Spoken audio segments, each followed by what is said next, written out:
Yes, ladies and gentlemen, my name's Jack Farmer. His name is Justin LaBar. His name is Jimmy Korderas, and this is the Wrestling Inc. Monday Night Raw after show. And have we got a good one for you? We've got Otis getting a modeling deal going.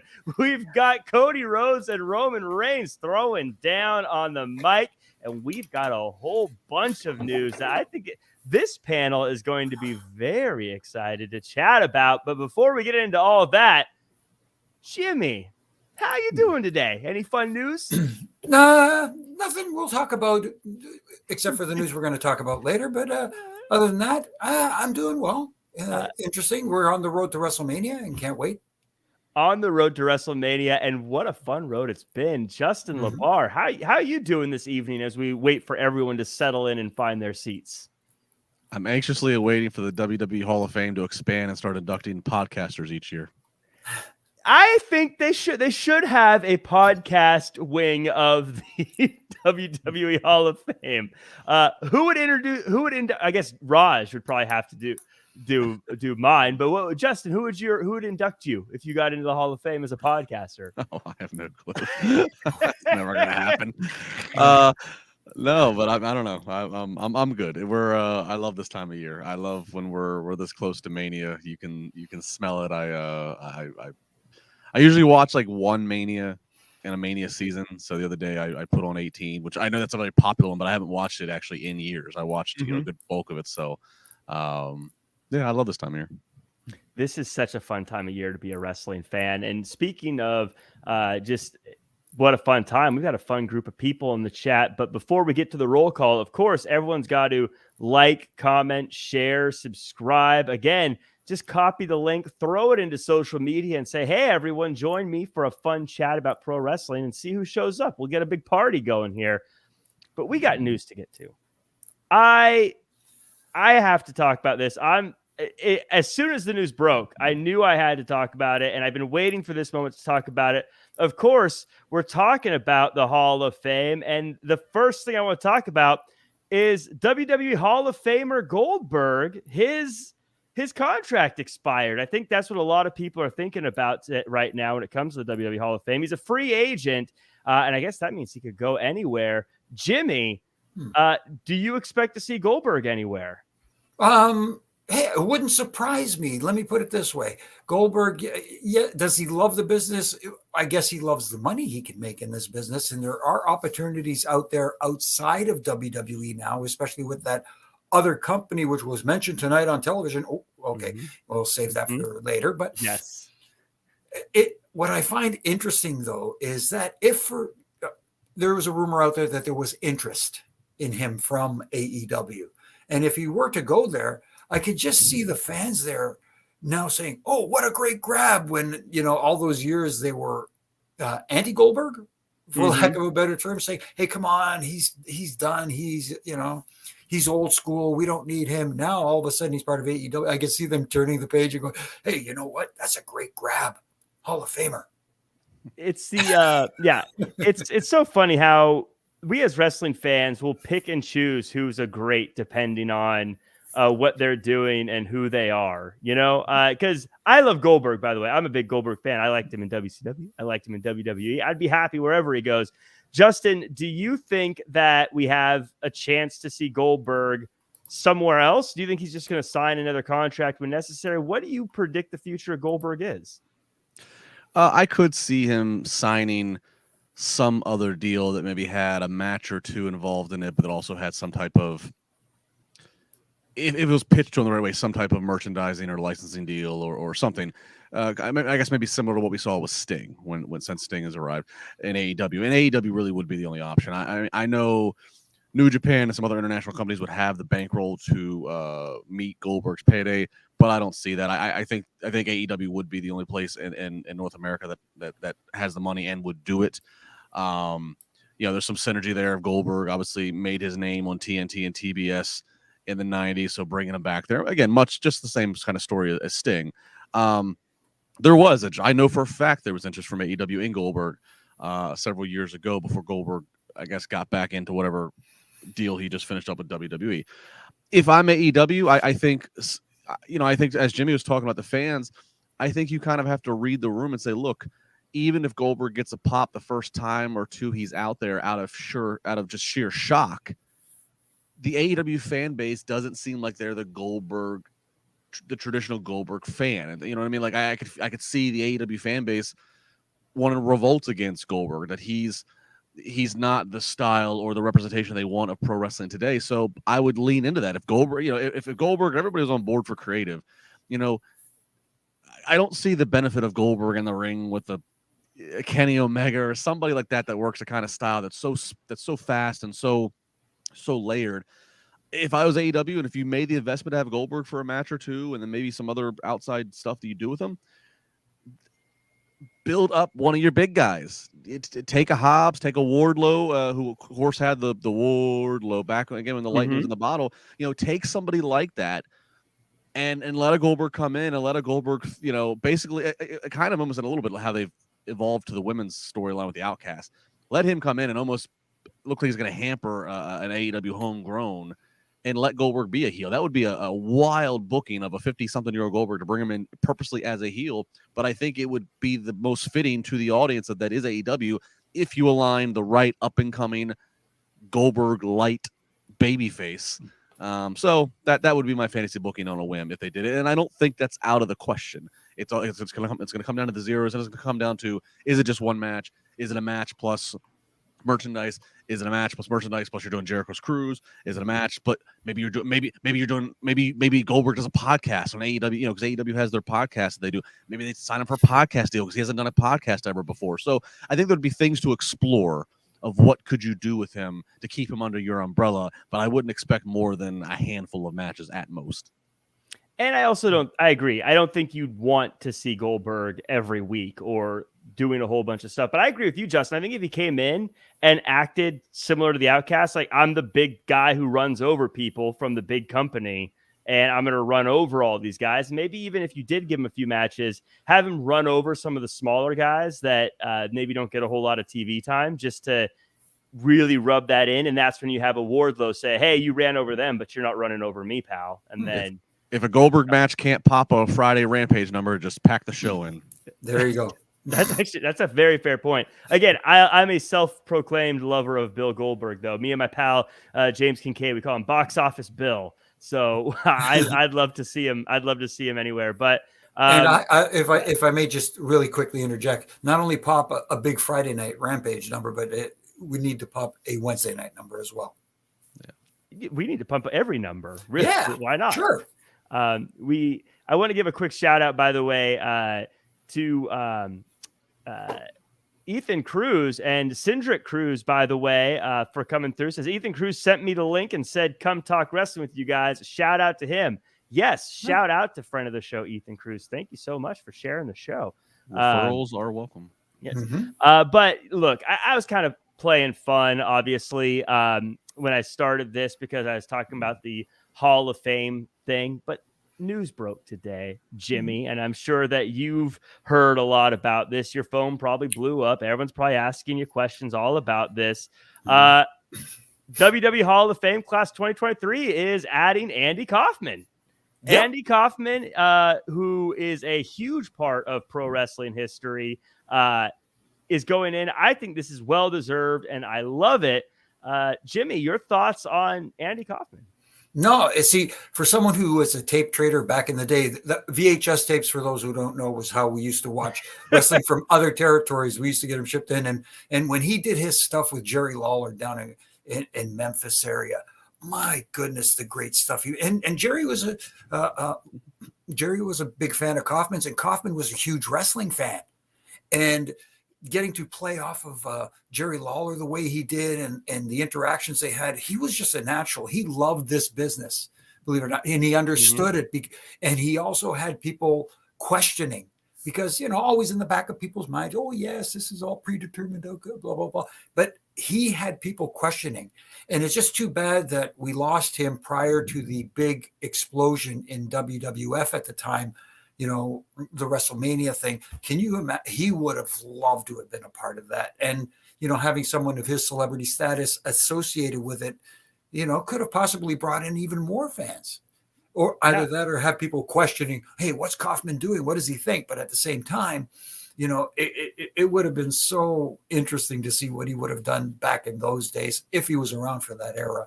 And I think it's an interesting move because he didn't really have a career in WWF/WWE with this company, but at the same time, they are recognizing people from the industry in it, like with the Muda coming in as well. I like that. People talk about forbidden doors. I like that at least the Forbidden Hall of Fame door is opening a little bit too. Yeah, and it should be. I think, as we said before, I think making the WWE Hall of Fame more of a wrestling Hall of Fame. But Justin, Andy Kaufman, to talk about how famous he is or how well he was known is, I know my dad was never a pro wrestling fan, not into it, but he knew all about Andy Kaufman being involved in pro wrestling. And a buddy of mine who never watches pro wrestling, in fact, if anything, mocks me for my fandom of pro wrestling, he sent me the news story. Hey, look, Andy Kaufman's going into the Hall of Fame. That's cool. And I try to tell him, I think that Andy Kaufman, in a lot of ways, understood wrestling better than a lot of people who think they understand pro wrestling based on how he handled himself. Justin, what are your thoughts on this one?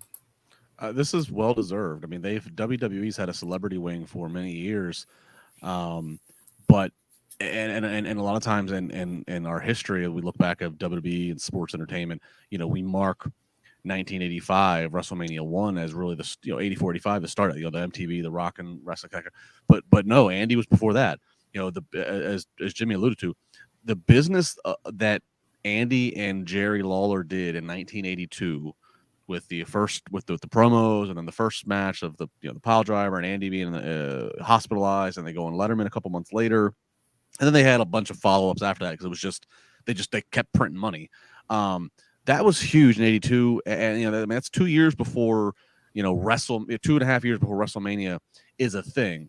And Jimmy's right. Andy actually died 2 years later, died in '84. So it's tragic. He ended up dying of a rare cancer, because had he still been alive, he absolutely would have been picked up by Vince Jr. to be part. If not WrestleMania 1, it would have been one of the early ones. He would have, because it would have been a no-brainer of what he did for business in the Memphis territory. Vince putting him in Madison Square Garden, on a pay-per-view model, like, oh my God. So yeah, it's absolutely fitting that he gets put in. And for those out there watching, listening to this podcast, if you've heard about Kaufman or you've heard about this, you don't maybe have full context. It obviously doesn't go. It's only a brief portion, relatively speaking, of the movie. It doesn't dive into, again, all the rematches and all the promos and everything that he did in wrestling with Lawler.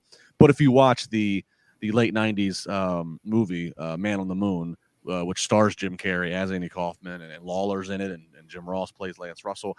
It does give you a good it's an entertaining movie, but it also gives you a good context of who Kaufman was, how ahead of his time he was, and how all of his act, he hated to be called a comedian. He hated the thought of sitcoms.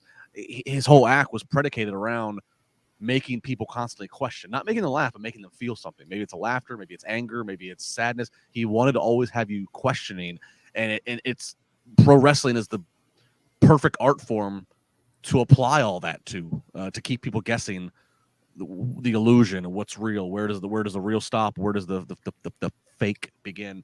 So just my recommendation, if you get a chance on any of your streaming services, find Man on the Moon. It's a really, really well done film. I think it was nominated for Best Picture. Yeah, it's a fantastic movie. Even if you're not watching it for the wrestling, it's just a good movie. And yeah, the thing I always loved about Andy Kaufman as far as the wrestling is he totally understood that I think so many celebrities, we see it now, even if they want to be involved in wrestling, they want to look like stars and they're great. But he was like, no, I want to be the person everyone wants to see get pile driven by Jerry Lawler, and he was so good at it too. And just the whole idea, he starts with wanting to fight women and all this other stuff. It was just great. Like, you wanted to see him get punched the whole time. He was just so good at it and really understood about the psychology of just getting into people. Yeah, if it was pay-per-view model at the time, people would have paid tons to see him get beat up. Yep. It was I'll great. be interested. I mean, obviously induction wise, I mean, you could have if Lawler can do it, that would be an option for induction, or Bill Apter, who was instrumental and kind of bridging Andy into the wrestling world. But I'll be curious of who accepts the award on his behalf. I don't know who or what of Andy's family, or I know his, again, it's the movie, his partner in crime creatively, and who was the ref for a lot of his intergender matches was his friend Bob Zamuda, who I think is still alive.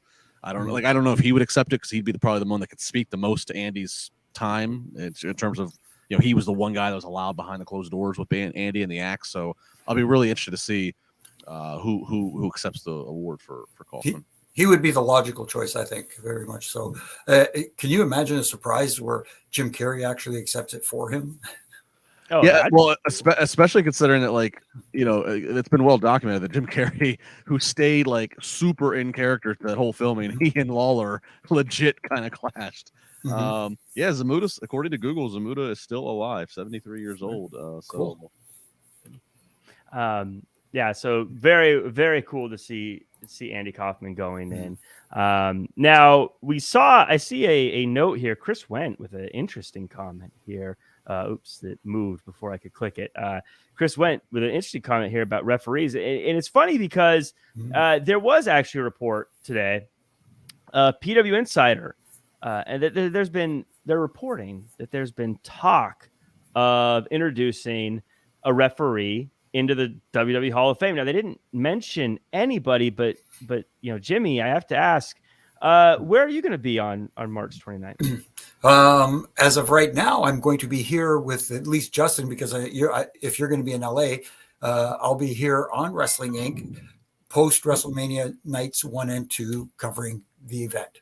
As of right now, at least. I haven't been contacted yet, so I don't know. But if they are inducting a referee into the Hall of Fame, that would be awesome. And, obviously I've been inundated with, hey, who would you put in first? Who would be your first choice going in? There are so many talented referees and great mentors that I had to deal with. But on a personal level, my thought would be a twofer, so to speak. The twin brothers, David and Earl Hebner. I mean, they were instrumental in that twin referee angle and the whole bit like that. And I know people are saying, wow, you keep talking about referees not being a focal point and being, in the background and stuff like that. And I do agree with that, but they are also an instrumental part of telling the story in a match and helping the talent tell their match. And a good referee goes unnoticed in doing so. And David and Earl Hebner were masters at it. And again, bringing them to the forefront with that twin referee angle was so awesome. You can also make a case for people like Timmy White. There's just so many names across the board, like even going back since they're looking outside, Tommy Young, guys like that. But if it was my choice, and it's no disrespect to any other striped shirt brothers in stripes or sisters in stripes out there, it would be Dave and Earl in a 2-for-1 kind of deal. Justin, do you buy this guy, his story? Do you buy this? Well, I guess I'll find out when I'm when he doesn't show up to the podcast. Well, look. First off, if they are going to do this, that's awesome. I know among many others have long said that the WWE Hall of Fame, if they have expanded it, they've had a celebrity wing. Several years ago, they did the Warrior Award. Which is all fine. I don't mind. I don't mind, because pro wrestling is not just the talent in the ring. It's not just the wrestlers. So I don't mind expanding out. I think adding the referees are instrumental. Yes, they have to be the invisible third man or woman, but if they're not doing their job well, that can really tear down the obviously Jimmy can speak to. So I think adding the referees in there is great. I would love it for others, even if it's not as sexy of a thing, whether it's people in production, good God, Jim Johnston, for all the years of all the music he's created, all the classics that still get blared in stadiums and arenas, hockey games and football. I mean, like, because again, pro wrestling is more than just those talents. So I think it's good if they are moving in this direction. And if referees being inducted is become somewhat of a regular or bi-regular thing, Jimmy inevitably will go in. I can see his case for the Hebner brothers. I think Joey Morello would be one that you could put in there, the late Joey Morello, and also the late Timmy White. I think Timmy, a guy who really good ref. He got injured on the job that ended his reffing career, I believe, in a Hell in a Cell match. And even though this wasn't his refereeing duties, but he was just such a part of the business, obviously, as being Andre's handler. I just think that he would be somebody fitting that you'd put in for his contributions to the business, both in front of the camera and behind the camera. So lots of options. And Mike Chioda, Jack Doan. I mean, you look at the core of Jimmy's colleagues in the 90s. Between Earl, who was obviously Earl got every main event, especially in that sweet period, he got every main event. You look at Earl, you look at Jimmy, you look at Jack Doan, you look at Chioda, you look at Tim White, Charles when he came later comes Charles Robinson, Chad Patton comes in later. There's so many that were so good. Again, all of you deserve to be in at some point, which that's again all the more reason why it makes sense to have a category, because you have enough candidates to consistently put it in there. But this is just good. If they in fact do this is really good for the Hall of Fame. Yes, and really quickly here, just to let everybody know that some people are saying, well, there is a referee in the Hall of Fame, Teddy Long, but Teddy Long wasn't specifically a referee. He became a referee, but he was also a general manager, a manager of talent. Teddy's in the Hall of Fame for being multifaceted. Let's put it that way. Yeah. To Justin's point, when you look at other awards things like the Oscars or whatever, they give awards to people who aren't actors and actresses. There's people who are backstage that do things. They give awards for sound design and stuff like that. So I think it's fair to give those awards to people who had such an impact on an industry. My good friend Evan Mack always says, if you can't tell the story without them being involved, then you should put them in. And I think there are so many referees and other positions, Justin, to your point, that you really can't tell the story without them. And we can say that the referee is the invisible third man, but they're such a big part of it in so many ways that you should add them in. I think ring announcers, I think commentary, I think there's just a lot of people who are such a big part of the show that add so much value to it. But I really hope they start adding referees. And Jimmy, if you're not there on March 29th in Los Angeles, then I'm sure it'll be one of these shows that it'll happen. It should be one way or the other. You go in there, but I rattled off WWE refs, but let's not ignore. Oh, Nick Patrick, Randy Travis, Mark Curtis. Yes. Some other really good refs that never were in WWE, but whether they're in WCW or they were Smoky Mountain or other territories, So again, it's just to the point that absolutely this should be a category that gets opened up. Yeah. Droid J says Jimmy or we riot. Thank you, but save it. Save the riot. Yeah. Just pocket that riot until another time. Yeah. But you definitely should happen for you. Save the riot for when Omas beats Brock. Just save the riot. Oh my God, that'll be the most. With all respect to Omas, that'll be the most quiet that building has been. I think everyone will be, huh?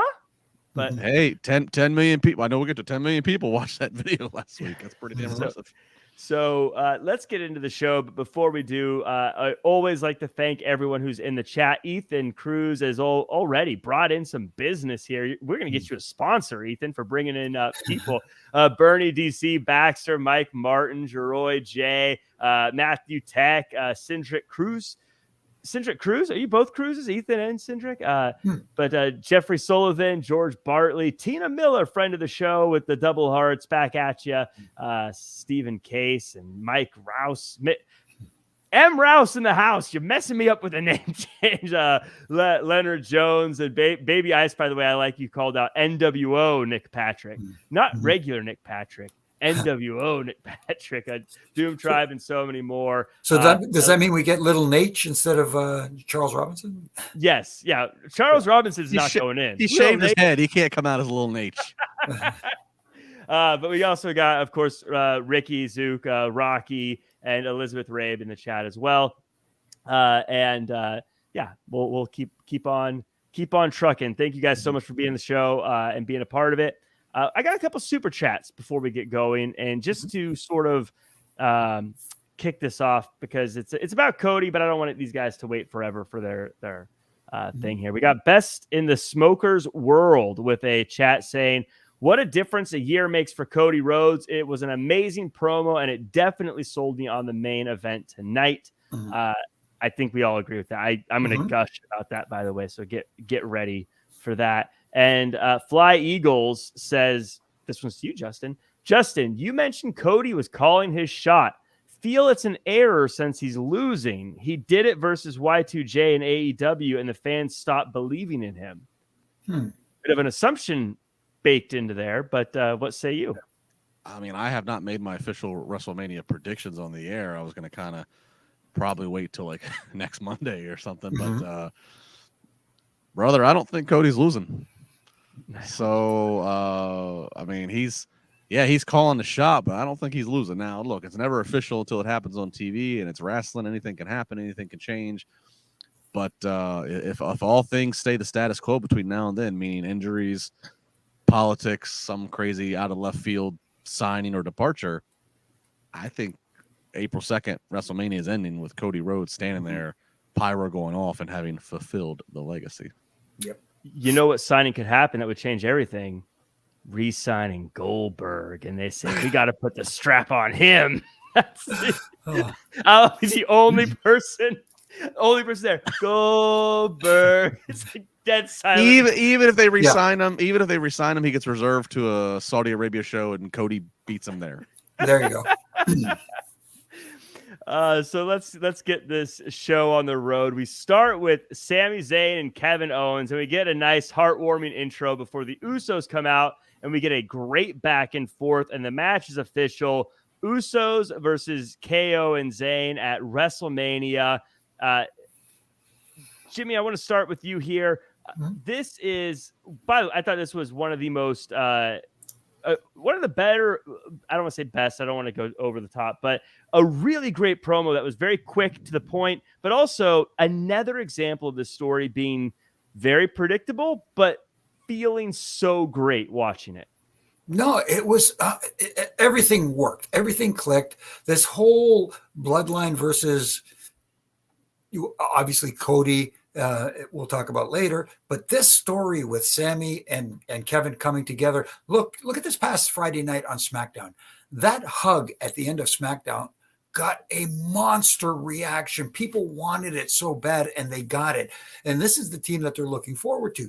Now the question is, when these two teams face off at WrestleMania, where do you place them, on which day, on which evening? And here's a possibility that this match could end night one. So you end both nights with bloodline storyline. That's how invested people are in on this. And I know people will say, well, they should end it with this title match or this title match. The most invested story going right now is with the bloodline. So what better way to end both nights than, hey, let's say we have new tag team champion. You talked about predictions next Monday, but let's say new tag team champions on Saturday night and a brand new undisputed world heavyweight champion on Sunday. It absolutely should end. Look, first off, having this match be created, it was very predictable, but it's logical. You give the people what they want. I say it all the time. Predictable is okay if it's logical. It absolutely should end night one. Jimmy's right. You need to have bloodline as the theme here. It should end night one. We've never had a tag team title match end a WrestleMania. Granted, WrestleMania is now 2 nights, but still, that would be historic. The Usos have a historic title run. It makes sense. The people are invested. I'm not trying to knock down Rhea or Charlotte. I'm a huge Rhea fan. I think how you start a Mania is as important as how you end it. I would have that kick off one of the nights, whether it's night one or night two, to give it a position of prominence on the rundown. Let me tell you guys a quick fun story real quick. This is how, and I'm sure others might be able to relate to this. This is how this is God. I've been a wrestling fan for over 30 years. My entire family's known it. Of course, I have people in the family that tolerate it. Some people in the family never care, never whatever, what have you. My Aunt Jamie, she's my aunt, but she's more like my oldest sister, just because of our age gap. Is not traditional aunt to nephew. I was with her and our entire family not long ago in Maryland for a family gathering, and her husband, he is a wrestling fan. I brought him to shows with me, what have you. He called me over. He watches Raw or SmackDown on DVR on delay, a day or two later, whenever he can't get to it. He watches in bed while she's doing while she's reading or whatever. She grabbed a hold of this Sammy Uso story, and she was asking me. This is about 2 weeks ago, mind you. She was asking me. She goes, "What's going to happen?" She goes, "What is Sammy and Kevin going to get back together? Are they going to?" What she, after 30 plus years of having wrestling around her and our family, this thing hooked her. All because she kept seeing it over her husband's shoulder. She started asking questions. And then after Friday night, I get a text from her saying they finally hugged it out. Yay. And now she's excited for WrestleMania for this one match. She's going to watch this one match. I mean, that's the kind of long-term storytelling that you can get out of things like this, is that you can grab just the most innocent, non-suspecting viewer who can get caught up in stories that everybody can understand. You may not know what a huluva kick is, but you understand what it means to have pledged your allegiance to one group, to gotten kicked out and backstabbed, and now you're trying to reclaim your friendship with your best friend to get revenge. We can all understand that in any language. Just wanted to share that out there. Wanted to give her a shout out. I love that you said that. It actually reminds me of I interviewed Dax Harwood a while back, and he was talking about how they don't really have FTR doesn't have a lot of signature moves that are just their kind of move. And he was saying because no one in the audience knows what a 450 splash feels like. No one knows what a suplex feels like in the crowd, but they know what heartbreak feels like. They know what disappointment feels like. They know what excitement feels like. And I was thinking, as you're telling this story, Justin, I'm thinking about all the things wrestling has done in the past to try to get us into it, whether it be Rowan's mechanical spider is always my first thing I think of, or all these things that they, whether it be the ridiculous stuff we see. But at the end of the day, twice now in 1 month, what's the thing that made the crowd erupt the most was a hug. A simple hug made us all go lose our minds. And it's because we all know that feeling, I think. And it connects with so many people. The relationships people have is the story. It's not, I don't want to be that guy. I know, Jimmy, your line, the 450 burning hammer, Phoenix splash. It's the hug. It's emotion. That's what this business is predicated on, getting emotion out of your audience. And it was it's one of the few where you can go live and actually really let loose with how you feel by cheering, booing, whatever the case may be. And that was one of the biggest attractions to this. And even though in the back of people's minds, they came to the shows thinking, hey, maybe this isn't on the up and up, let's put it that way. But at the same time, like you said, storytelling and making it feel real. Absolutely. Yeah. It was, I did want to say this is just a small little, as we think about the psychology of stuff. And I love that we didn't get to see the haluva kick hit Jay tonight, because that's going to be another one of those things that when it finally happens, because it's going to happen, people are going to lose their minds. I'm going to lose my mind. I'm going to be a wreck. and I love the touch too of Sammy and Kevin putting the challenge out there. Usos initially saying no, and then Jay being the one that kind of couldn't resist. He just couldn't resist, and a little bit to Jimmy's surprise and dismay, accepted it. And then, of course, Roman wants to talk to Jay. Where that whole thing's going is a whole other level of this. The Jeroy J, by the way, with possibly the line of the night. I'm gonna put. I gotta shout you out, even though it's not a super chat. I remember when the hug was protected. Wow. Now it seems like everybody's hugging. Oh. It doesn't. So as we continue on, and kicking out of it. Tina's saying that her husband's a casual fan. Now he's 100% invested. Yeah. Just such good stuff. And As we move on from there, we get to Austin Theory versus Montez Ford, little mini side quest, as we'll call it. Theory versus the Street Profits. It was a good one, as you'd expect. Theory gets the win and says that Ford didn't believe in him before, but now he does. And at Mania, so will John Cena. Justin, this was like I said, kind of wrapping up a little side quest for Austin Theory. And I felt like I believed in him a bit more after this one. What about you? Yeah, I mean, I think I booked this last week after he fought Dawkins. I said, all right, now next week he fights Ford, and it's exactly what should happen here. Yeah, I mean, he's doing as well as he can. He's in a it's not tough, but it is a different kind of situation to be building to one of the premier Mania matches, and your partner you're dancing with isn't there each week. You know, Cena was there a couple weeks ago when they established it, and I don't think he's going to be there next week. I think they would have probably announced that. So, you know, it is a tricky thing to where you got to kind of carry the load in the build, but at the same time, John Cena's John Cena. Just by mocking him, you know, that evokes the heat, that gets that heat and that response. So, yeah, I think Theory's doing what he's got to do. Make himself look as credible as possible. He's still holding this U.S. Championship title belt, which is, has some prestige to it. Has been booked well since the creative change all summer. And so, yeah, I'm looking forward to this. I'm really looking forward to him and Cena. And I think this is gonna be on the documentary 10, 20 years from now for Austin Theory. This is going to be a monumental chapter in his career. It's something that I'm so happy for the guy, just in the sense that, and I think I've said this before, he idolized John Cena growing up for real, and now he gets to go have a match with him at WrestleMania. That's a literal childhood dream come true. It's a cool thing for him. Jimmy, I don't know how often we get to see stuff like that. And also, because I know you've obviously been there in person for so many things like this. Have you seen a wrestler face their childhood hero in a match on this kind of stage as well? Not just on a match, but like the big match situation. Was any stories of how someone may have handled that in the past? Oh my goodness. I'm trying to think of somebody off the top of my head, and I can't. I do know that, one of the funny things, and again, not trying to make it about me, but being at WrestleMania 6 here in Toronto, and Edge's mom got him a ticket to the show, and he got to go to the show and see the Hogan Warrior match. Then years later, got to work with Hogan.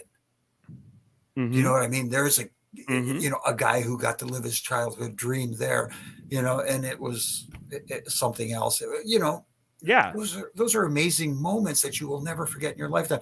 And I even saw a picture not too long ago, mutual friend of ours, of Edge and I, who lives here in Canada, posted it, of Edge standing up in the audience at WrestleMania, and I'm like, oh my goodness, he almost looked the same with the hair. But anyway, Yeah. But I can only imagine what he was going through. Like, don't get me wrong, I got the opportunity to be in the ring with some of my idols before I got into the business too. So, Steamboat being one of them, for example, and Piper and these guys, but and Ric Flair, and so I understand it, but doing it at WrestleMania, can't imagine. Yeah, like I said, I just watched Mania 18 back, WrestleMania 18 from 2002 for the first time in a while, and you look at Rock and Hogan, and I don't know if Hogan was Rock's favorite wrestler, but I mean, Rock grew up in the business, grew up in the 80s when his family's, and Hogan was the biggest star of the 80s. So I got to imagine there's something there. And then, look, even Shawn and Flair, Shawn became a fan, as a adolescent or what have you, knows who Ric Flair is and that. So, obviously, you look at a guy who, again, Shawn's grown up in the 80s. Rick's the other man, if not Hogan, Rick's the other man on the territorial basis. And so then when you're not only having a match at WrestleMania, but this is the retirement, you're going to be the guy who's going to retire Ric Flair. I mean, those are the only two others I could think of that would have that same kind of parallel on that stage. Yeah. And I would say one of the differences is the age, though, of an Austin Theory, who I think is 14 years old. He's so young. I don't know how old he really is, but I think he's early to mid 20s still. But it's still just a cool thing for him. And I have a feeling this will make him. And just really one quick thing about Austin Theory's wins against, the Street Profits. Yes, a tag team, but also credible wins and not going overly heelish, like dirty tactics to win. He outsmarted his opponents, which, like you said, elevated his status. He's 25 right now. He'll be 26 in August. Wow. Jeez. He's got a lot. He's got a lot of miles left. He's just a youngster. Crazy. So I know there's a lot of people who are maybe doubting Austin Theory in this one, but I want people to watch this match with the eyes of, like, it's rare that you have the opportunity to see someone who may become a great right in front of your eyes, and that this is the moment that it could happen for them. And we'll have to see if it does. I think obviously Austin Theory checks all the boxes, but we may watch the moment that the next John Cena starts to make that ascent. And it's kind of a cool thing to know that you might be seeing this happen right before your eyes. So maybe it won't, maybe it will, but it's WrestleMania, John Cena. Yep. I think magic's going to happen. We get we have a by the numbers look at Brock versus Omas, which I absolutely loved. And then we get Omas versus Positive Ali, and Dolph Ziggler basically watches Omas get destroyed. Justin, this is it's like this weird running side story between Ziggler and Ali that never seems to go anywhere. But Omas got to win. As he needs to.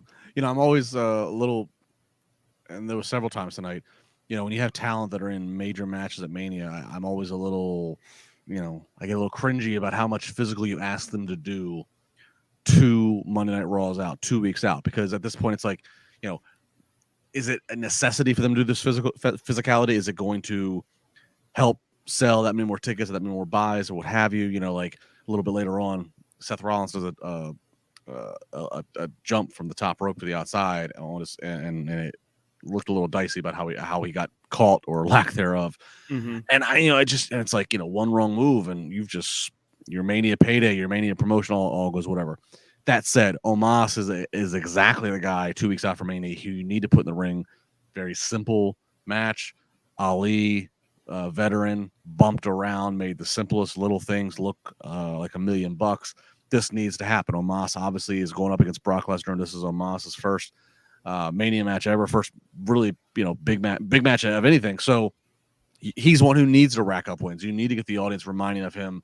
I mentioned it earlier. 10 million views of him palming Brock's face and pushing Brock out of the ring from last Monday. I mean, that's not nothing. That is above the average of what they do for their Raw videos. So this certainly the visual of people know who and what Brock Lesnar is, and seeing the visual of him, come up to Omas's stomach.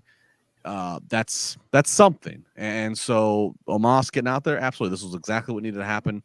Do more of it next week. Do more of it. Yeah, Jimmy, I thought this was one of the better, and this is saying something, one of the better hype videos, because I think the kind of people that are going to be attracted to a Brock Lesnar match, the kind of people that are going to like hearing things like he has the biggest gloves in UFC history and he's beaten all these people. And then you see how big and dominant he is. And then they compare it to Omas is so much bigger. I think you don't need to be a fan. Just the idea of that sells the tickets. Absolutely. And that's one of the things that WWE does so well, is those hype promo videos to hype up a match like that. Their production in those things is just incredible. And they have been for a long time, and they've got me more invested in it. And, you're looking for something and you talk about tonight, the match that he had with Positive Ali, it was what it needed to be. Mm-hmm. You have to make this guy look like a monster. And that's what you're plugging. Monster versus the Beast. Yep. So that stuff is working. And next week, maybe it's a different name, but someone who's a little bit higher up in the pecking order, so to speak. Again, no disrespect to guys like Dolph and to Ali, but someone needs to get absolutely obliterated next week. And I got a feeling it'll be Ziggler. Was Ziggler? I feel like next week will be Ziggler, and I'm trying to remember. Did Ziggler have a match with them already? Omas? I can't remember, but never mind. I didn't mean to interrupt you. Sorry. No. I'm glad you did. It's because I can't remember either. Too many ref bumps, as I said. Over the years. I just watching Ziggler, watching the monitor, I was thinking, oh, you're next, Ziggler. You know, like this. But then I couldn't remember. I know Ziggler took a loss recently to somebody, and I couldn't remember if it was Omas already. But that's going to be a fun match. I'm actually really excited for that. It's going to be a good one. We got a super chat, by the way, from Huffman Elite Training, friend of the show. Says night 1 main will be Sammy Ko versus the Usos. Night 2 main will be Reigns versus Cody. Opener for night 1, Rhea versus Flair. Opener for night 2, Rollins versus Paul. Book the show to open and start.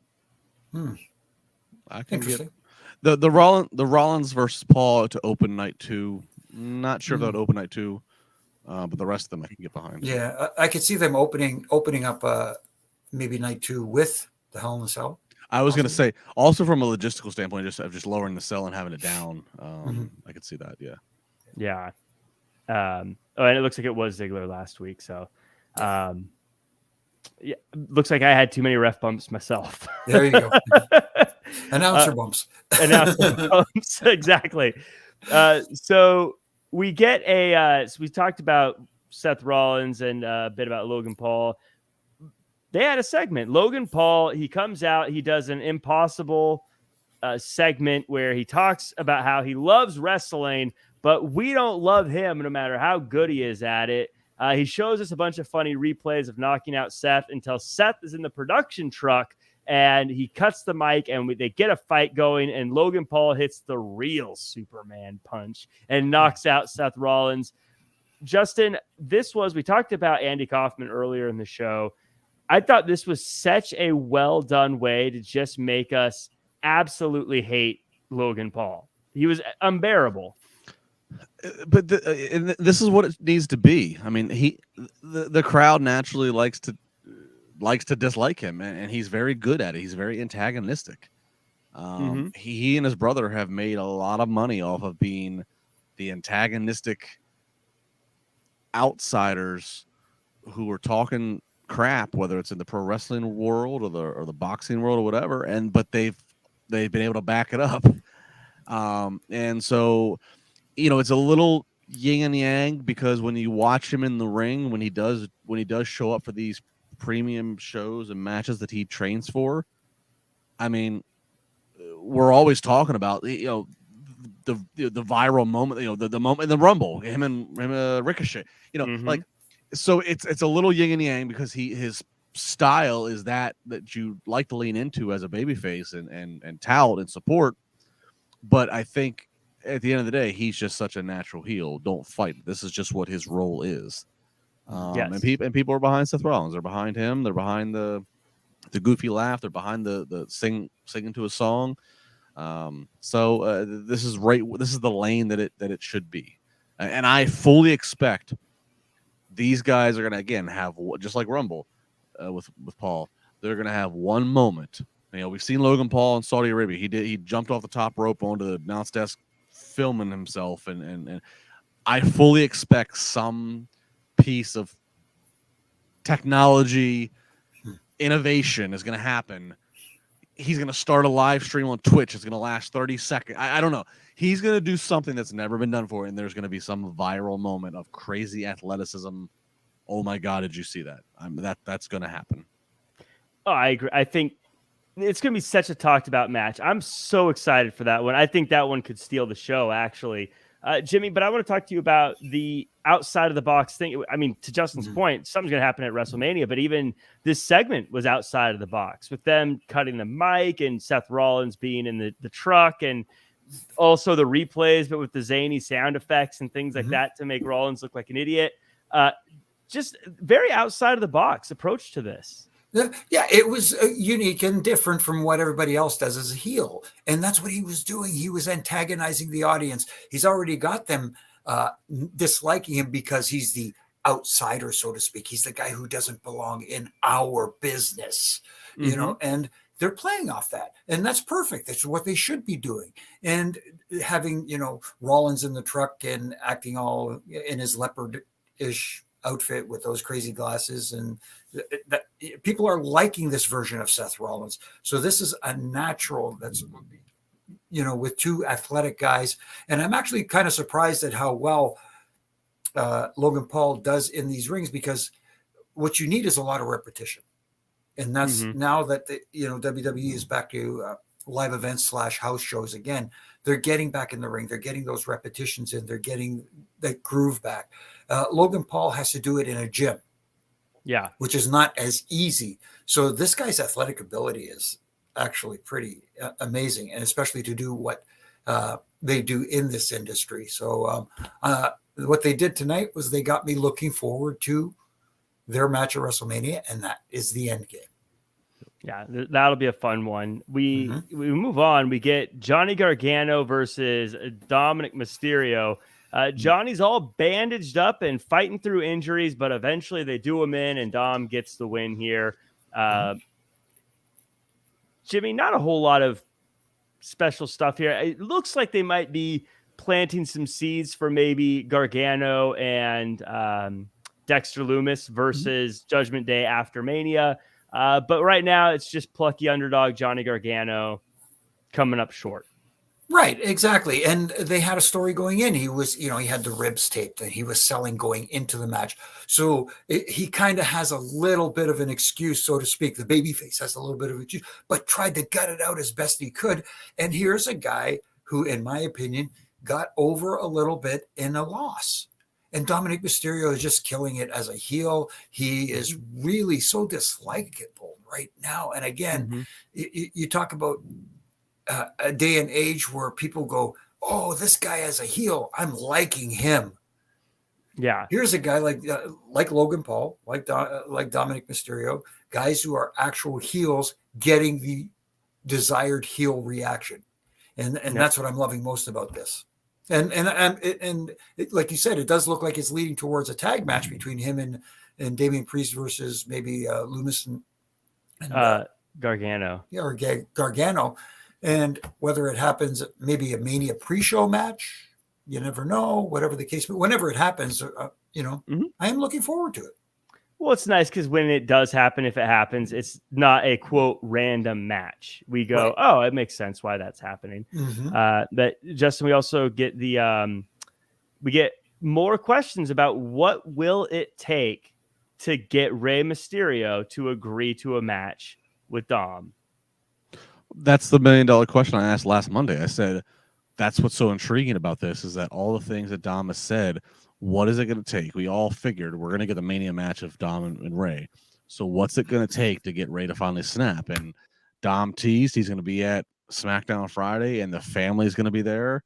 And he's going to, he basically kind of just teased that he's going to help use his mother to force the hand. So, this is, the people, the heat is there. This is not piped in fake audio. The heat you hear is legit crowd reaction to Dom. He's getting some of the best heat of anybody. So that's exciting. The one thing I'll say, and I'm sure there's a plan for it. It is to me, because I'm just such a fan of his individually. I am disappointed as we go to Mania. Finn's got Hell in a Cell with Edge. Rhea's in the title match, probably going to win the title. Dom with this inevitably with his dad. I am disappointed that that Damian does not have something. And again, I have no doubt that we'll move into the new calendar year WWE that he'll probably be in line for something. And he's been doing all the right things too. But that's my one thing. I'm like, oh man, Priest doesn't have a Mania. I mean, he had the Bad Bunny stuff, whatever. So, but that's my only critique is. But I do like he's kind of like. He's there, kind of bodyguarding Dom a little bit. So maybe he'll be part of the Dom Rey match, and he'll get something to do there. Yeah, I got a feeling he'll be at ringside at the very least. But I agree with you. I'm a big Damian Priest fan, and so hopefully something comes up. But yeah, I agree with you. There's not really a good spin on it. I just wish he had a match. But as we continue on, we had a couple of segments here, and we'll obviously dive more into what these segments mean later. But Reigns was upset about the way the night started and said he wanted to talk to Jay. And he asked Jay, hey, are you part of the bloodline? Jay said, yeet. And so Roman says he loves Jay. Later, Paul Heyman says the Usos can leave and indulge themselves and have fun, but Solo needs to stay. This is Justin.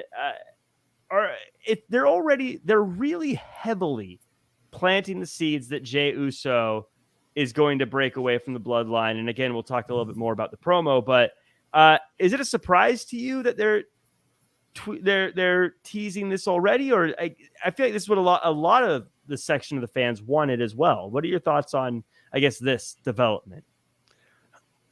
I don't think they know what they're going to do. I think they are doing the safe, creative thing, and they are planting a lot of seeds, and they're going to choose which one they want to water and grow. I think there's probably one piece of paper that's like, let's plant the seed of, the Usos. I mean, look, the Usos, next to the Miz and Dolph Ziggler, the Usos are the longest tenured, regular full-time stars, right? They really are. So, I mean, if there's ever a time to break apart twins, and that doesn't always work, we've seen, that's a hard thing to do.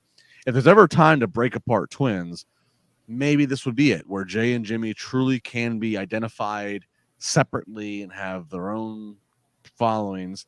But I can also see somebody stand up in the room and saying, "Oh, that's going to be a terrible situation after a month." So then you have other situations where it's like, there's this hint, there's this red herring that Jay's the problem. Maybe Jey and Jimmy are the same. Maybe Solo's the one that we bump. Like, I just think that they're just putting a lot of seeds out there, and they're going to choose what they want to water. And I completely respect that. I think that's kind of the smartest thing to do, because there's so many dynamics to this bloodline storyline, which is a great problem to have. Yes. When you have so many moving parts and dynamics and storylines, and the crowd's kind of cheering Jey. They kind of wanted to be a Sammy, but no, Jimmy's here, and then Solo's this monster. Like, this is a good problem to have. So I don't think they even quite know, they being the Triple H company. I think they're just kind of leaving options out there, and that's absolutely understandable and probably the best thing to do.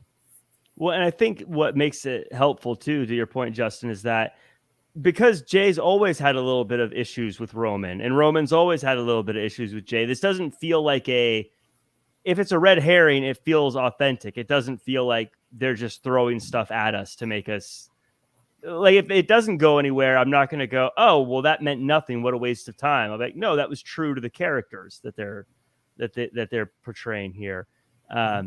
And Jimmy, I guess to Justin's point also, it makes sense, because if you wait till how that reaction is at the end of Mania with Roman, what does the crowd do? How is it received? It kind of helps, do we break up the bloodline, or do we keep it together, or it will kind of inform you a bit. And see, and that's what it's all about. It's all about options, like Justin was saying, planting several seeds and putting different options and opportunities out there. Like you said, you can break up the bloodline. You can have Roman be upset with the bloodline for not being there when he needed them most, and they should know better and stuff like that. And also the little tension that you felt between Jey and Roman, and basically family squabbles, because every family, there are family squabbles. There are little, not physical like it would happen in wrestling, but you know what I mean. Sometimes you have a little issue with your brother, you have a little issue with your cousin, stuff like that. A lot of times it gets resolved, but at the same time, sometimes it causes a lot of family tension, and that's what we're feeling a little bit here going into Mania. Absolutely. And Jack, to your point, it's WrestleMania might be let's use this audience. Let's use this huge 80,000, SoFi Arena audience as a focus group. And you might find, let's say Sammy and Kevin Owens beat the Usos, but depending on how they do it, the crowd might react a certain way, or might be, whatever. And you might say, you know what? Monday night or Friday, the first Raw or first SmackDown after Mania, this is what we're going to do, because of the way we could hear the crowd responding. They want, so I think you said inform us, and I think that's the great phrase. leave your options open. Let Mania inform you of where the people want this to go and what they're going to latch on to and who they're going to latch on to. And whether that's in the form of a bloodline stable or that's in the form of first time ever an Uso versus an Uso. Right. I thought we were going to get Uso at WrestleMania, but in any case, I'm happy with where we're at. We got Rhea Ripley. She comes out and she cuts a promo saying she doesn't like to look to the past and that she makes Charlotte question if she respects herself. It's a great promo, but then I was thrown for a loop when Damage Control comes out. They say it's their show, and Rhea Ripley says, "Don't sing it, bring it." And then we get a match. Ripley kind of takes on all of Damage Control on her own until good guys show up, and eventually there's some shenanigans on the outside, but Ripley gets the win in the end. Justin, I saw your reactions. Talk to me about this one a little bit. Rhea Ripley's a star. Mm-hmm. Nothing Damage Control does interests me. That is not me knocking the three ladies. That's not me knocking Bayley, Io, or Dakota. It just doesn't work. I ask, please, as we enter in the new calendar, just blow that up and let's just restart that. Now, when saying that, I know that does me away from a match that has Lita and Trish and Becky. I mean, what a trio that is, but I just don't care. I don't care. I care about Rhea Ripley versus Charlotte. I care because I want to see Rhea Ripley, who is finally in her. I mean, Rhea Ripley is there. She's found it. She's found it. Mm-hmm. We talk about the history of classic characters, and you know, he had to go from Ringmaster until eventually finding Stone Cold. He had to go from Rocky Maivia to eventually finding The Rock. He had to go from John Cena, Ruthless Aggression to, like, we know the stories. She's there. Rhea has arrived. So I want to see the crowning moment. I don't care about anything with Damage Control, and I like Becky, Trish, and Lita, of course. I love what they all represent, but I don't even care about that. I don't even care about that. But that's not. I'm not tuning in or intrigued by that. Quite frankly, I'll be double checking my notes, refilling my beverage and my plate during Mania. Not because of those individual ladies, but because the story and the presentation at this point has just not grabbed me. That's it.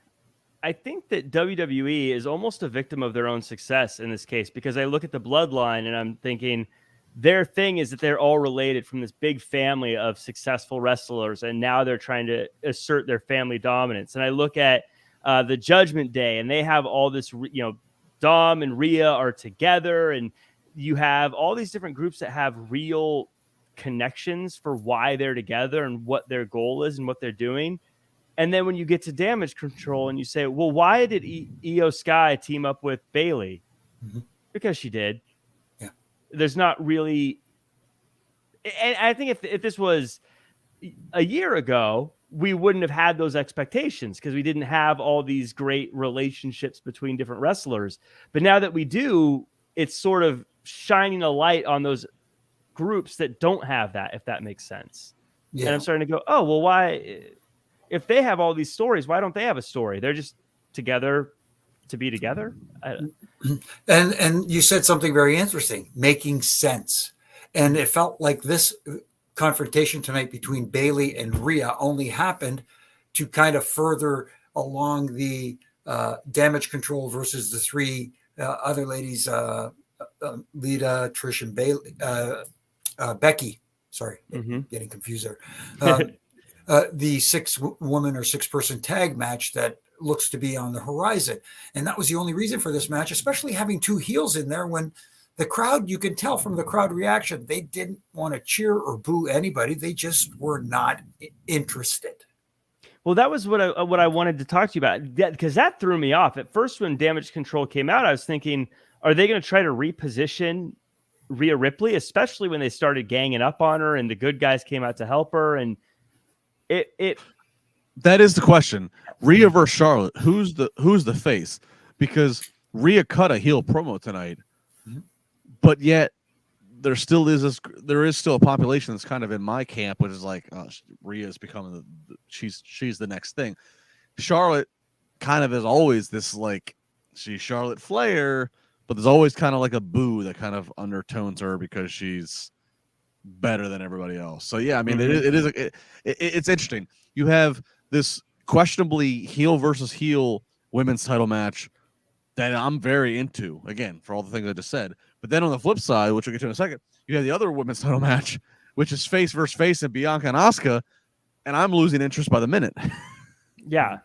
So it's a very, it was a weird spot, but we'll see how it goes. Questionable.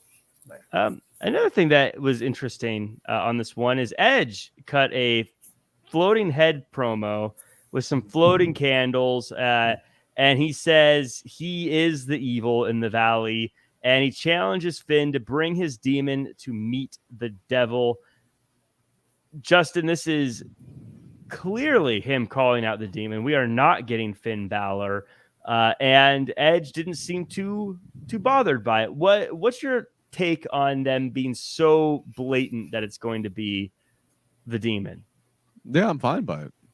Just go ahead and show me the damn graphic. I mean, that's what it should be, and I'm intrigued. Like I said last week, this will be the first time that Finn's being the demon while he's a heel Finn Balor in a heel faction like Judgment Day. I mean, I hope he replaces the red makeup with purple makeup just to stay consistent with the group. Like, and again, I know it's maybe not the favorite thing to him, but I think Demon Finn is what he should probably stick with, especially if he's going to be a heel, because as I said before, I think one of the things that kind of lost people as babyface Finn, he's going to forever go down as the first ever Universal Champion, forever in the history books. Is what it is.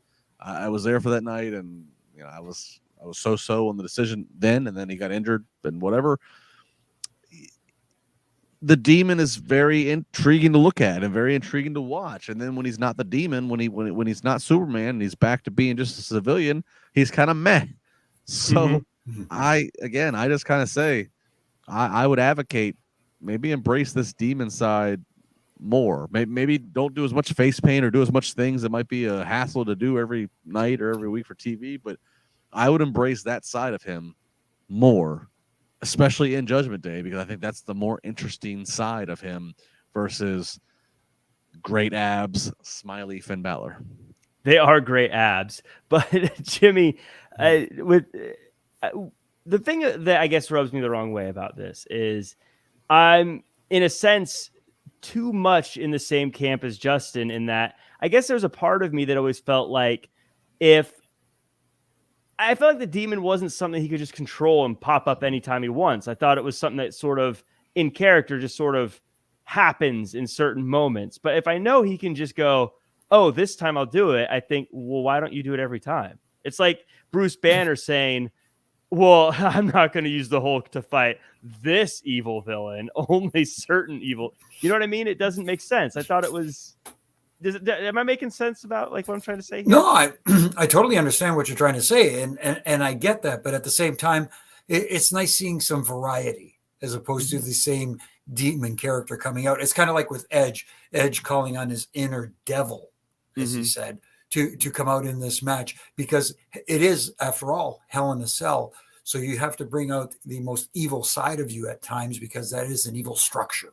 You know what I mean? So yeah, I'm okay with it in this instance. And, I understand Justin's point as well, where maybe this is a better fit for Finn Balor to be the demon Finn Balor, but not as overt as he was in the past, and turn to that over the top demon character when it needs to come out, but still have that little bit of evilness come out. Yeah. I'm a big demon fan, so I want to see it. I want to see him more anyways, but someone I want to see more of as well we got today, and that was Otis. He was getting all prettied up when Gable needs his help, and then Maxine Dupree says we need to pretty up even more Otis, and basically has to choose which side does he go with the blonde, or does he go with the partner? He chooses the partner, but eventually during the Gable versus Ricochet match, Otis gets distracted by the blonde and gets walked off to get all gussied up again. Jimmy, there was a quote during this. when you're beautiful, you don't have to make sense.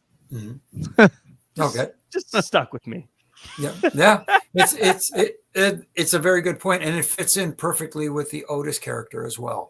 Yes. You know, Otis has this comic ability that he could switch on and off as well too. Mm-hmm. And you know, I know people hate this term when Vince used to say that Monday Night Raw is a variety show. You get a little bit of everything. So you get a little bit of that comedy thrown in, and Otis does it so well. It just feels so natural for him.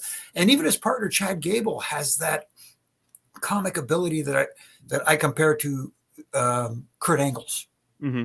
I think there was an opportunity. That's the only thing. I think there's an opportunity missed here with Chad Gable to turn him into this generation's Kurt Angle, but that's another point for another day. But to what you said though, Otis following the pretty young lady, Mm-hmm. you know, looking the way he does. Let's just say that.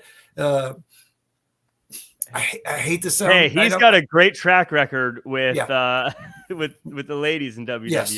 So Yeah, so you got to hand it to him. He does. To your point of him being funny, he has one of those things that I get so jealous of, where him and guys like Will Ferrell have it, where they can just walk out and you're already ready to laugh. He could say and do nothing, but he just shows up and you're like, okay, I'm ready to laugh.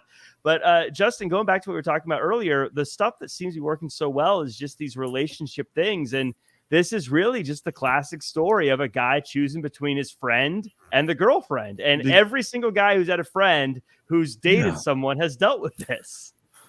It goes back to what I talked about earlier. It's just emotion, just easy story to understand. You don't need to know what a German suplex is. Mm-hmm. That has nothing to do with this. You just need to know emotion and the relationship status, and that does it. I've said, Jimmy said Kurt Angle. I've said Gable is like Kurt Angle and Owen Hart, perfectly melded together. And I think there's something here. First off, shout out to Otis for eating the cucumber that fell off of his eyes on his belly in the spa segments. But look, as we look towards the next, again, the new calendar, the WWE calendar resets after Mania. I'm putting it out there. I think Cody's your new world champion. All right. I don't know what Theory and Cena's going to do, but at the end of the day, Theory's still going to be U.S. champion, even if I don't think the title's on the line either which way. So as I look forward to the calendar year, and it's okay, you're trying to build. You have Cody Rhodes, he's not young like Austin Theory. He's not in his 20s. He's in his 30s, but he's right at that perfect sweet spot that he can carry the company if you want him to right now. As I look at Cody, and then I start looking at, you have Theory. Theory's on the rise. As I said, he's in his 20s still. If you can find something for Otis to go off and do to create and evolve that character, I would look at Chad Gable. Let Chad Gable try to build him maybe as your number 2 or number 3 babyface on a show. Let him go after a Theory or whoever and be like what Kurt Angle was. When Kurt finally got away from being the heel that was the 3 eyes, who was so antagonistic and so better than thou, when he got away from that and he let a little bit of comedy come in and he let people endear to him, but he still reminded you he was a badass and he could kick your ass at any moment. I think Chad Gable could if they position it correctly, could do that to where, again, Cody's your top champion on a show. Gable could be positioned as a U.S. or Intercontinental champion who can kick your ass, but is getting people to come to the building to hear him say shoosh or whatever other things he comes up with, or buy his shirts or what have you. I think there's a lot of potential for the youth, for the next generation of what they have to really take off here in the next couple weeks and months. Yeah, WWE has positioned themselves so well. One last thing about this, of course, Otis having to choose between his friend and girls. I think I got a super chat, or not super chat, but Ricky Lewis saying bros before Usos. Are you talking about KO and Sami Zayn?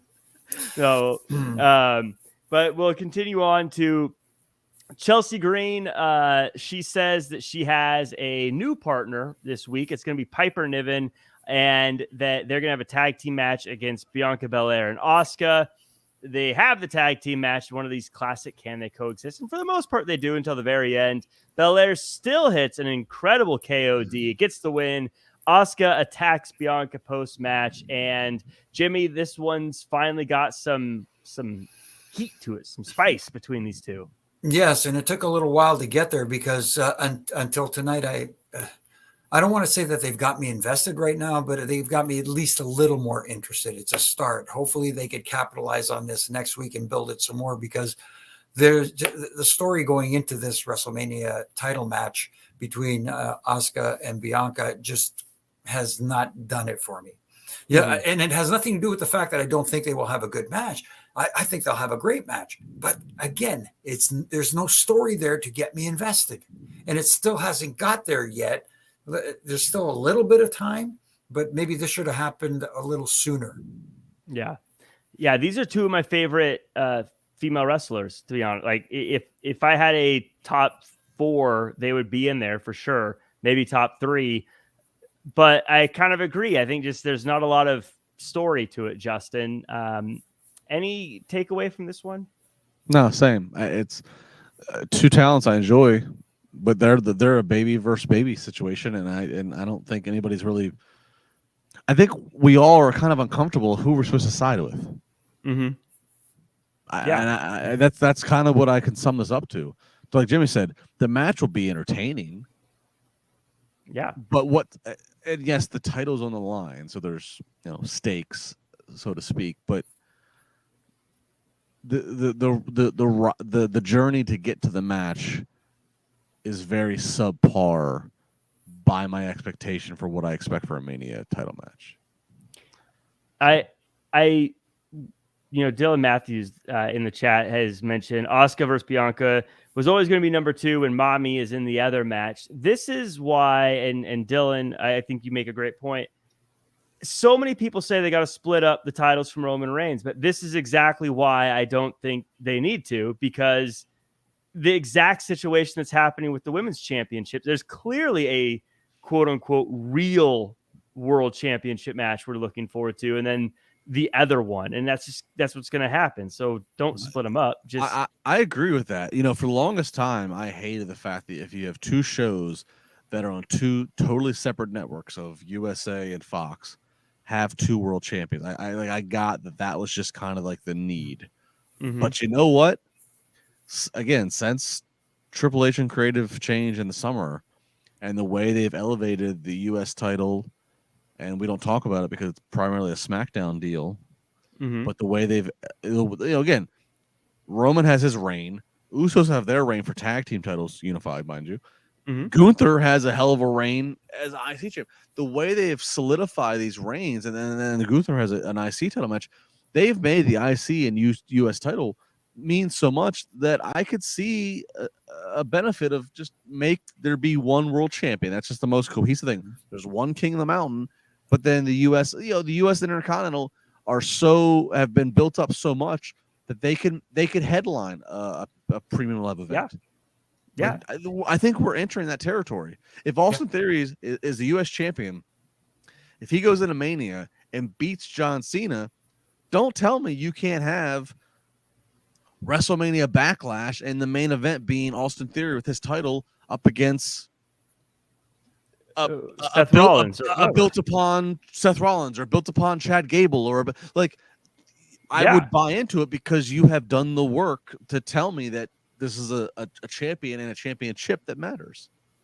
Yeah, I agree. Look at Gunther versus Sheamus right now could main event a pay-per-view, I think. Not WrestleMania, but if this was... Let me say this. Sorry, Jack, real quick. Yeah. If Brock goes into Mania and Brock beats Omas, if he conquers and hits the F5 on the Nigerian Giant, if Brock Lesnar all of a sudden decided, if he and Gunther had a problem, if Gunther leaves Mania still IC champion, I would buy WrestleMania Backlash, which I hate the damn name. I would buy the pay-per-view or premium live event that's after Mania if it was headlined by Gunther versus Brock for the IC title. I don't think Brock's ever been IC champion, so maybe there's a funny story there that Brock's never.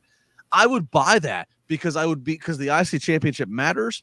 The IC champion and Gunther has mattered, and oh my God, Gunther in a hard hitting, as Issa would say,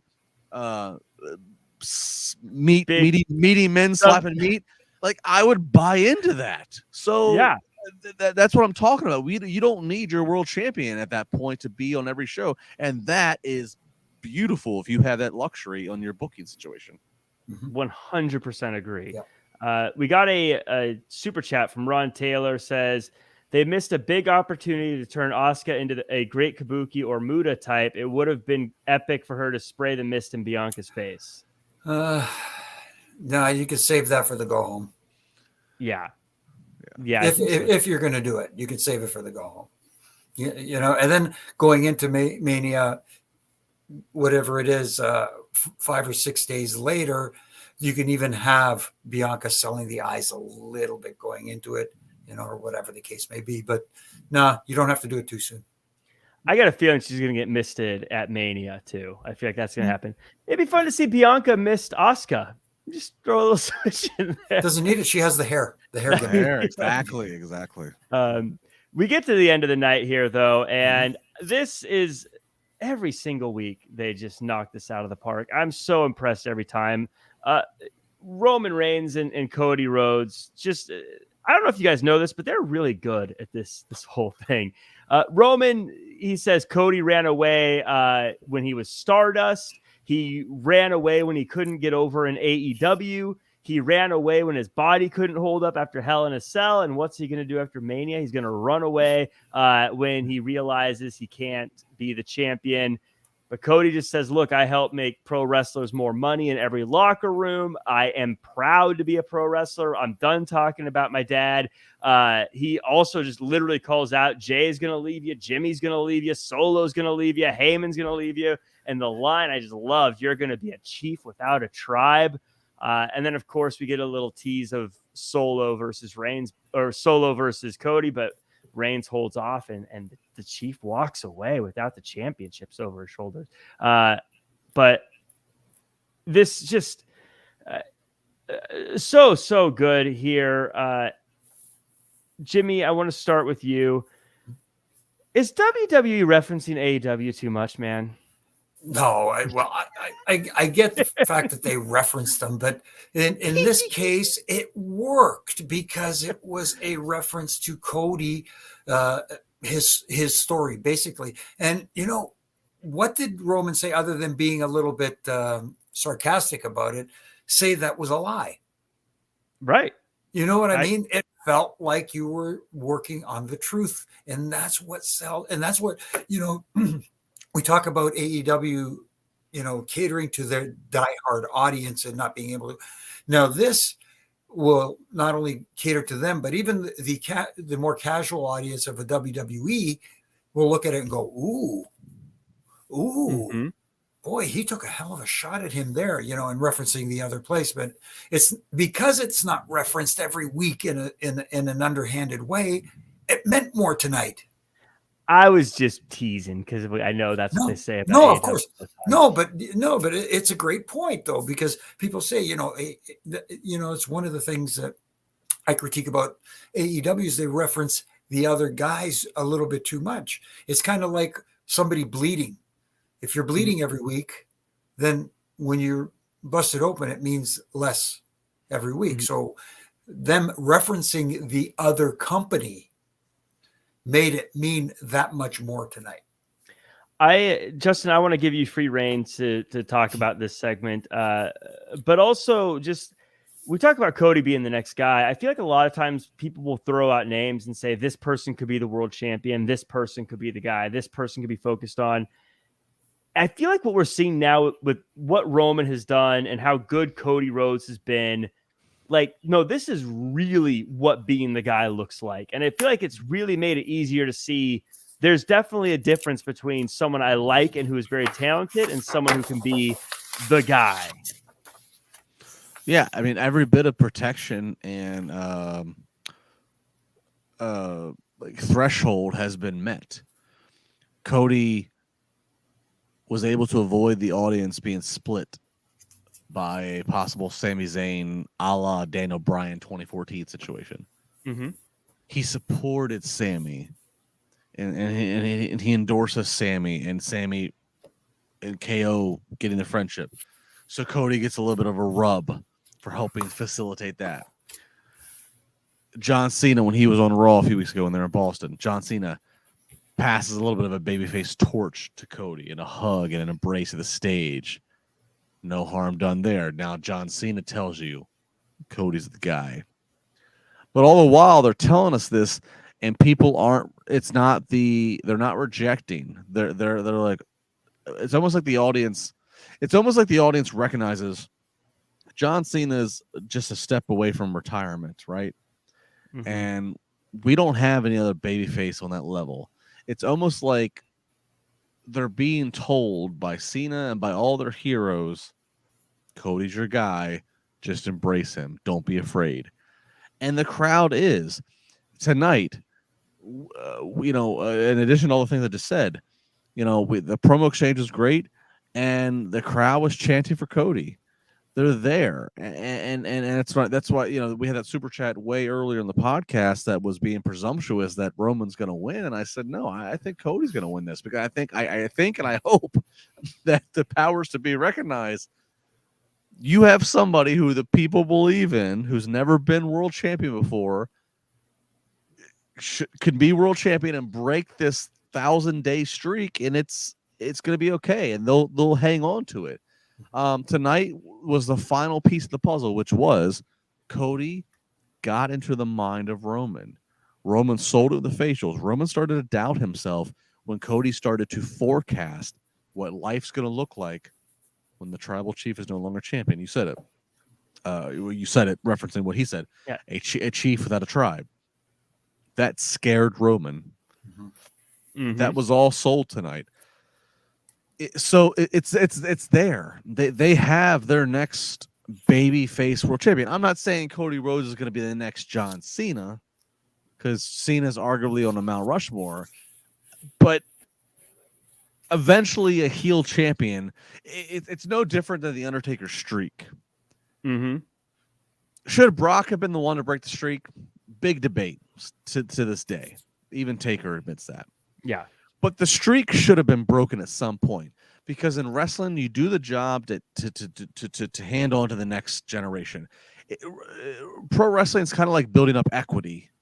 Mm-hmm. It's like building up an inheritance account.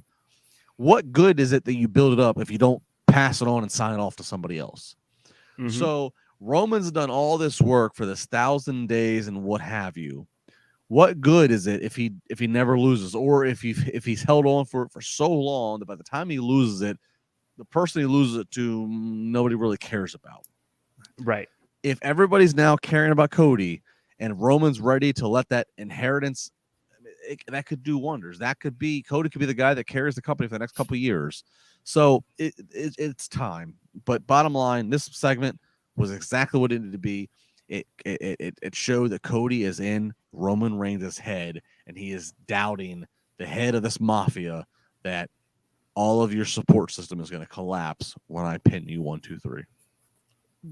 Jimmy, what I thought, Justin, great. I love everything you just said. And Jimmy, what I was watching I was watching these two guys have this conversation, and something I noticed that makes these guys such perfect rivals for this situation is, of course, that famous families, different ways of getting there. But I've noticed that Roman is constantly, lying, gaslighting, trying to get everyone to believe certain things about him. Cody, every step of the way, admits hard truths, and he confesses things. And he's like, hey, I'm not perfect. I did do bad. Things did go wrong. I did fail here. Where Roman is the one that's lying. And I think Justin's point about finally getting in his head is Roman's realizing all my lying isn't going to work on this guy, because he's not hiding behind anything. He doesn't have anything to lose in this case. And I think it's just a really, really great story that I don't know if it's intentional or if it just it's happenstance, but these two are just perfect rivals in that way. Yeah, and you said it perfectly. I couldn't have stated it any better. And again, it feels authentic. It feels genuine. The back and forth, the choice of language they use even is very interesting, I find too. So, and you look at, like you said, here's Cody blaming himself for all he has not accomplished yet in this business, whereas Roman Reigns, for any mishaps, is looking for excuses to blame others. And that's one of the biggest, that was a nice touch that you put there. But like I said, though, everything feels authentic. These guys are just hammering it out of the park when they get in the ring together and they talk. And that whole segment with Solo, had a little bit of physicality, but then they put an end. They didn't overdo it. They made you wanting more.